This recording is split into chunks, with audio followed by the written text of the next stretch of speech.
dans la première partie, on a vu les notions de coupe simple, où on a vu le principe d'une coupe en montrant son utilité, montrer les parties intérieures d'une pièce ou d'un système. On a évoqué le cas de la représentation normalisée des coupes avec le plan de coupe, le sens d'observation, les hachures.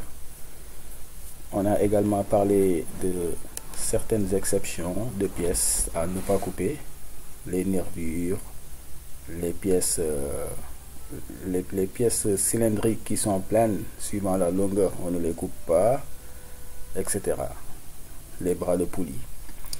Sur la deuxième partie, on a évoqué le cas des coupes spéciales avec la coupe locale, la coupe brisée à plan parallèle et à plan séquent, etc. Et dans cette partie, nous allons parler des sections. Voilà.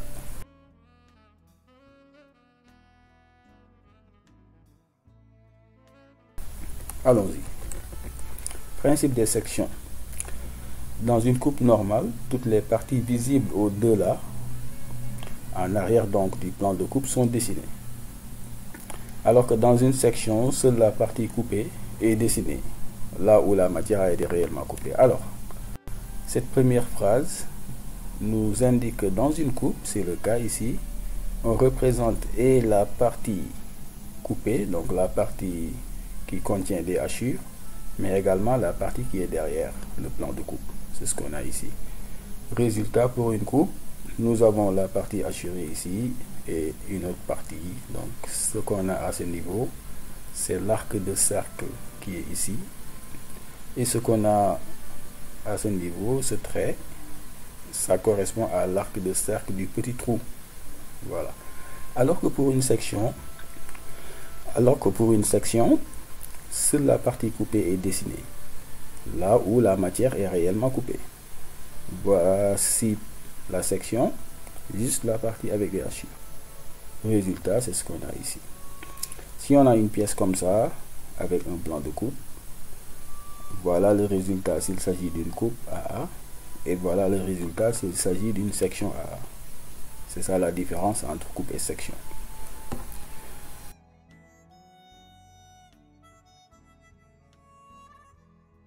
Alors, les sections, on en a deux types. Il y a ce qu'on appelle les sections sorties et les sections rabattues.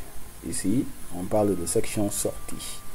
Le principe, c'est ça. Alors, on va sectionner la pièce à ce niveau et à ce niveau également. Là, on dessine les deux plans de coupe. Le résultat de la première partie avec la section, ça donne ce qu'on a ici. La section, donc, elle est sortie de la pièce. Elle est dessinée à côté de la pièce. Pour AA et pour BB, on a sectionné cette partie et la section obtenue est dessinée également ici. On les appelle sections sorties parce que le dessin est fait à côté de la pièce. Voilà pour le résultat de AA et pour le résultat de BB. Ça, c'est ce qu'on appelle la section ou bien les sections sorties. Un autre exemple. Plusieurs niveaux, à 3 niveaux exactement. Ici, pour montrer cette forme de la pièce. Ici, pour montrer cette forme à ce niveau. Et là également, pour montrer ce qui se passe à l'intérieur, ici. Et les sections sont sorties dans un dessin normalisé sur un plan. AA va être dessiné comme ça. BB va être sorti et va être dessiné à ce niveau normalement. Voilà ce que ça donne. C'est pour montrer la pièce à ce niveau, la forme exactement de la pièce. Pareil ici, C et C, section sortie.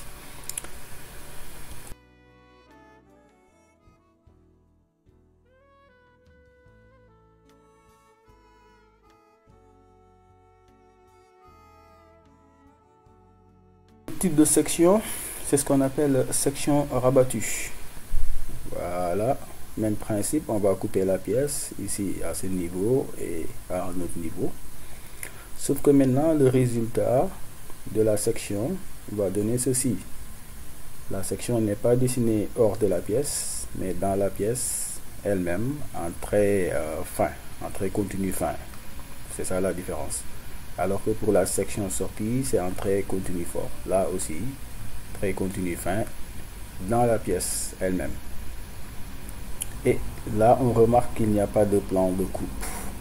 Voilà la différence entre les deux. Alors, dans la représentation, donc là, on a 3 plans de coupe.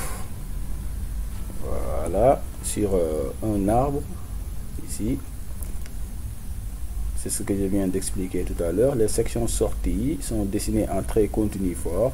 Voilà un exemple à l'extérieur de la vue pour la section bébé avec un plan de coupe, bien sûr, ici. Et pour là également, on a une section sortie, hein, ici. Et pour la section rabattue, elle est dessinée des traits continus fins uniquement, ici. Et là, on remarque qu'il n'y a pas de plan de coupe, c'est juste un trait d'axe.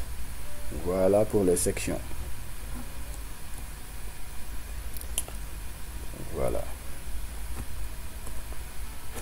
Voilà qui termine cette partie, cette troisième partie sur les coupes et les sections. Nous allons passer donc à la synthèse.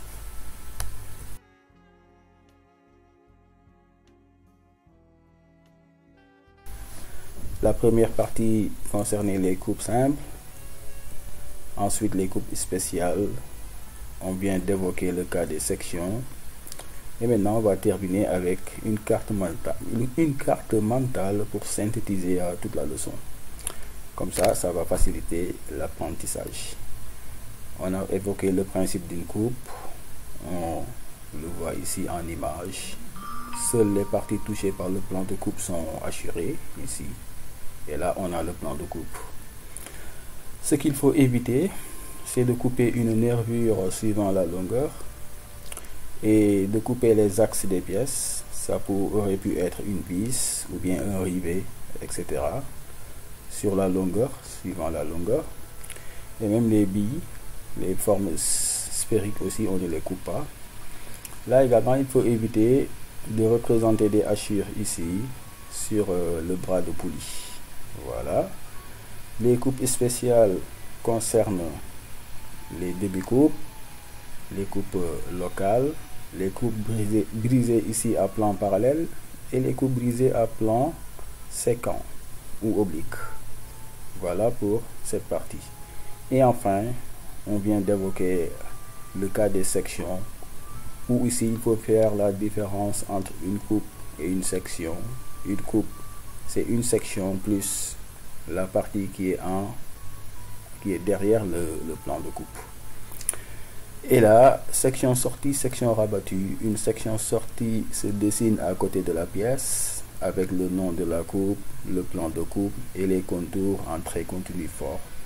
Alors que pour une section rabattue, ça se dessine sur la pièce elle-même avec des traits continus fins et sans plan de coupe.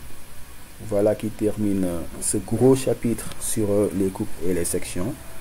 Je vous invite à regarder à nouveau cette série de vidéos et de passer aux applications.